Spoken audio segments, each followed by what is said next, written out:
Iginiit ng dating auditor sa confidential funds ni Vice President Sara Duterte na mayorya sa paggamit ng pondo ng Office of the Vice President noong 2023 ay hindi compliant sa mga kautusan ng Commission on Audit, Internal Control and Fraud Audit Office. Samantalang nais namang ipatawag sa impeachment court si Mary Grace Piatos. Si Sheena to na magbabalita live. Sheena.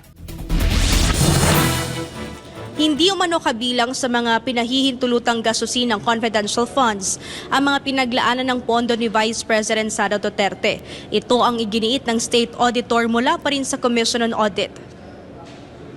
Muling ipinagpatuloy ng prosecution panel ang direct examination sa kanilang testigong si Attorney Roderick Wamil ng COA ICFAO. Sa ika-12 araw na impeachment trial, umikot ang pagdinig sa mga disbursement voucher ng Office of the Vice President na ginamit bilang liquidation ng confidential funds. 3 disbursement voucher na may petsang January 31, April 10 at July 13, 2023 na sumasaklaw sa una hanggang ikatlong quarter ng taon ang ipinakita ng prosekusyon sa kanilang testigo. Ayon kay Wamil, bawat voucher nagkakahalaga ng 125 million pesos na kumakatawan sa confidential funds na inilaan sa OVP kada quarter. Iginit din ni Wamil na walang isinimiteng supporting documents ang OVP na kalakip ng accomplishment reports upang patunayan ang wastong paggamit ng confidential funds. Meron bang in-attach ang Office of the Vice President?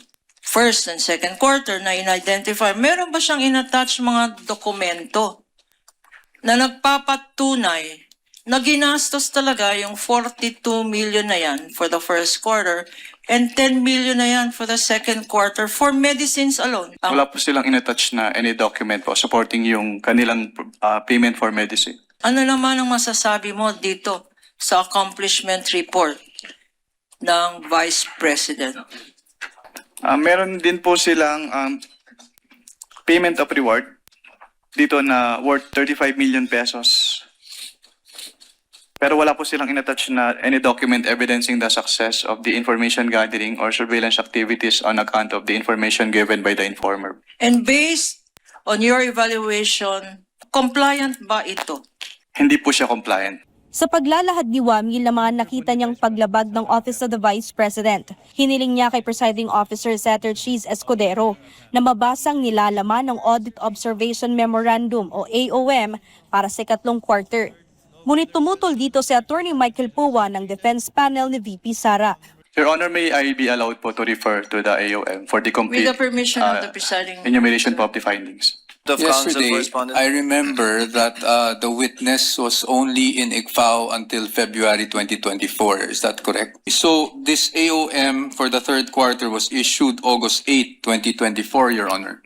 So he is referring to something that he has no personal knowledge of? This witness will attest to the fact that he was the one, before he left, he prepared a draft of an AOM for the third quarter. You can refer to your notes, but not the AOM. Una nang ibinunyag ni Wamil noong ika-11 araw na impeachment trial nitong Lunes na marami umano siyang nakitang paglabag sa paggamit ng OVP ng confidential funds. Kabilang ditong issue sa legalidad ng mga pangalan ng mga tumanggap umano ng pera mula sa confidential funds. Isa sa mga kontrobersyal na pangalan ay si Mary Grace Piatos, kasama sina Renan Piatos, Nova Santos, Nico Harina, Patty Ting, Andy Lim, Alejandro Piquit, Gabriel Bisaya at iba pa.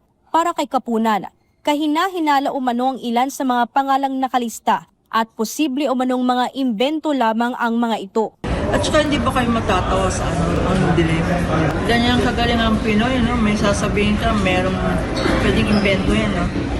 Diba? Ng pangalan. Pero ito, dapat matuwa tayo, pero hindi tayo natutuwa kasi parang ini-scam na tayo, no? Parang scam yun, ha? Magbibigay ng mga pangalan na hindi naman pala totoo. Hihilingin din ng prosekusyon na magsagawa ng forensic signature examination sa mga pirma ng mga nabanggit na pangalan upang matukoy kung lehitimong mga tao ang mga ito. Bukod dito, ipapasampi na rin ng prosekusyon si Mary Grace Piatos upang humarap bilang testigo. Ngunit aminado si Kapunan na mahirap itong gawin dahil hanggang ngayon ay hindi pa nila ito matagpuan. Hindi, sasabihin ako nga si Mary Grace.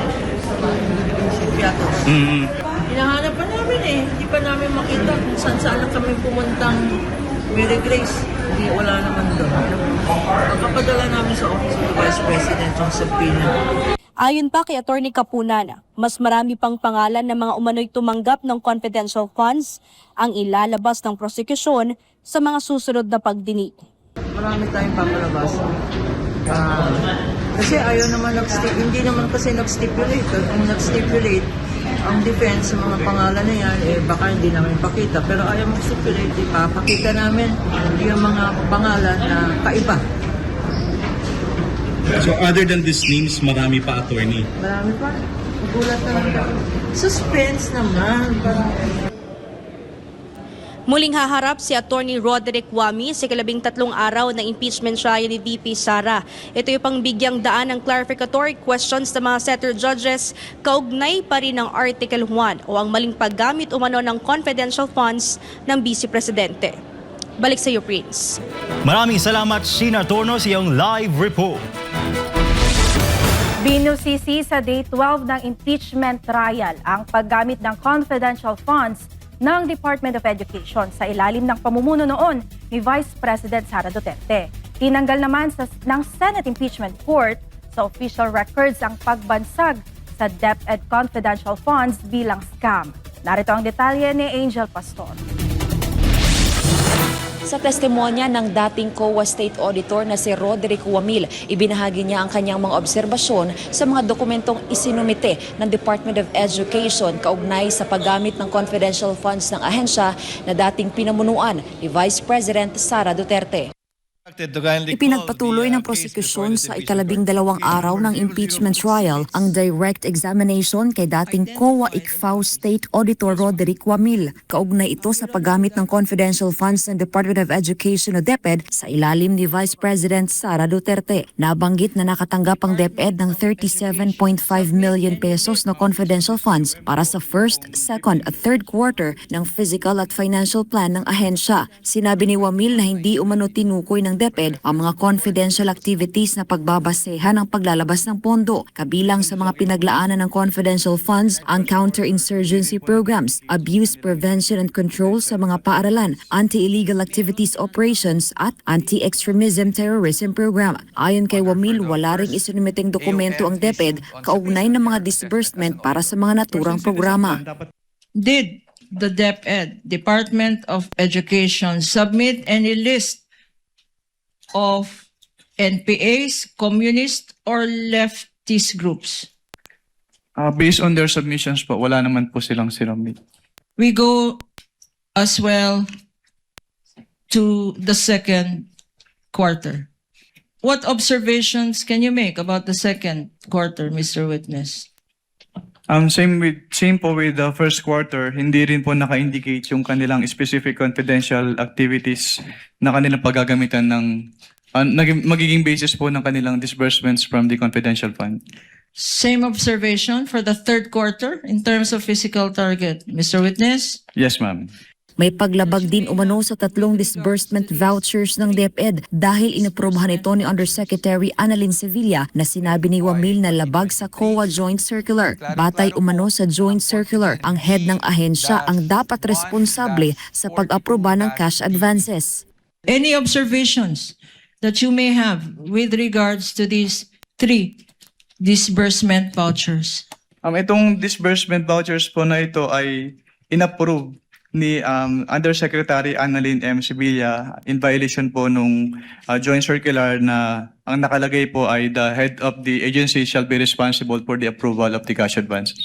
Sa unang accomplishment report naman ng DepEd, may ilang line items na hindi umano pinapayagan sa ilalim ng joint circular, kabilang ang insentibo at travel expenses para sa confidential operations. Ayon kay Wamil, hindi rin pinapayagan ang medical at food aid sa ilalim ng anti-extremism terrorism program. Samantala sa pagtatapos ng direct examination ng prosekusyon kay Wamil, tinawag ni Kapunan na scam ang paggamit ng confidential funds ni VP Sara. Batay umano sa testimonya ni Wamil, may presumption na ang pondo ay na-convert para sa personal na gamit o pakinabang na tinukoy bilang prima facie evidence. Pinalaga naman ito ng defense team at hiniling na alisin sa record ang naturang pahayag ni Kapunan na siyang pinaboran naman ng presiding officer.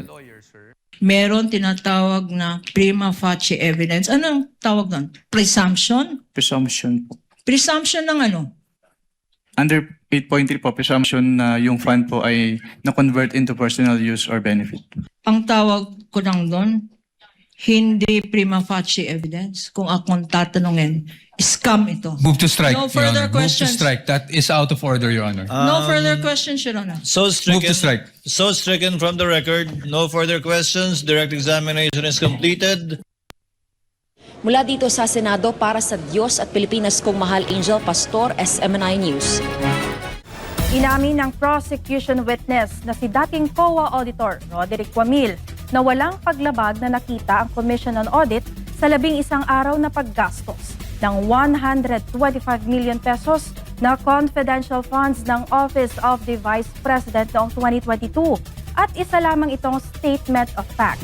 Si Jason Rubrico sa report. Matinding pagtatanong mula sa depensa ang hinarap ng prosecution witness ng dating COA ICFAO auditor na si Roderick Wamil kaugnay ng audit observations sa confidential funds ng Office of the Vice President. Isa nga sa mga tinalakay sa pagdinig ay kung meron nga bang patakarang nilabag ang OVP sa 11 araw na paggastos nito sa confidential funds. Sa cross-examination, ipinakita ni Defense Spokesperson Attorney Michael Poa ang bahagi ng Joint Circular No. 2015-01 na nagsasabing ang cash advance para sa confidential funds ay dapat nakabatay lamang sa pangangailangan sa loob ng 3 buwan. Tinanong ni Poa si dating COA Intelligence and Confidential Fund Audit Unit o ICFAO Auditor Roderick Wamil kung may provision bang nagbabawal na gamitin ang cash advance sa loob ng 60 araw o kahit sa loob lamang ng 11 araw. Base po dyan sa provision na yan, nakasulat na ang maximum amount ay para sa 3 buwan.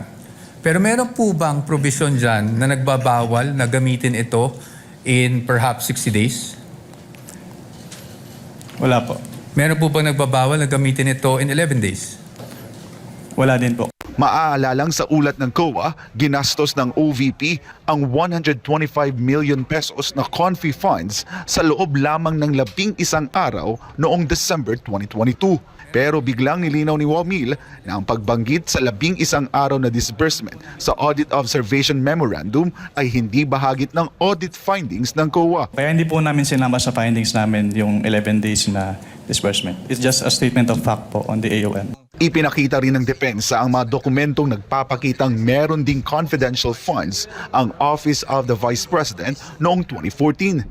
Iniharap ni POA ang isang Special Allotment Release Order o SARO mula sa Department of Budget and Management at isang liham mula sa Malacanang na nagbibigay ng confidential funds kay dating Vice President Jejomar Binay. Noong 2014, issued December 22, 2014. Based on that document po, Meron. Meron. You confirm. I just wanted to put that on record because marami na rin pong lumalabas sa social media na si Vice President Sara Duterte lang ang Vice President na nagkaroon ng confidential funds. But you confirm that, sir. Samantala, kinumpirma rin ni Wamil na ang confidential funds na natanggap ng Office of the Vice President noong 2022 ay nagmula sa Office of the President. Ayon kay POA, layunin lamang nitong ipakita na lehitimo ang pinagkunan ng naturang pondo. I just really wanted to establish kung ano yung naging source ng confidential funds ng OVP. Dahil for example, noong 2022, aminado naman tayo na wala po yun sa General Appropriations Act. At gusto ko lang ma-highlight na legitimate naman yung pagbigay ng confidential funds sa OVP at sa DepEd for 2023 naman. Sa pagtatapos ng pagdinig, sinabi ni POA na kontento siya sa naging takbo ng kanyang cross-examination. Aniya, naipakita nila sa mga senator judges ang mga puntong nais ipaliwanag ng depensa. I was happy with the way Cross went. I really wanted Cross to be fast. Kasi we've been at this witness for 2 days now. In fact, magkaka-third day pa tomorrow for the interpellation of the Honorable Senator Judges. So, to be very frank with you, ayoko na talagang patagalin. I just focus on the points that I wanted to highlight at nilabas naman natin yun. Now, as to whether it was effective or not, again, ayokong magsalita dahil magbubuhat ako sa sarili kong bangko. We will just leave that to the appreciation of the Senator Judges. Para sa Diyos at sa Pilipinas kong mahal, ako po si Jason Rubrico, SMNI News.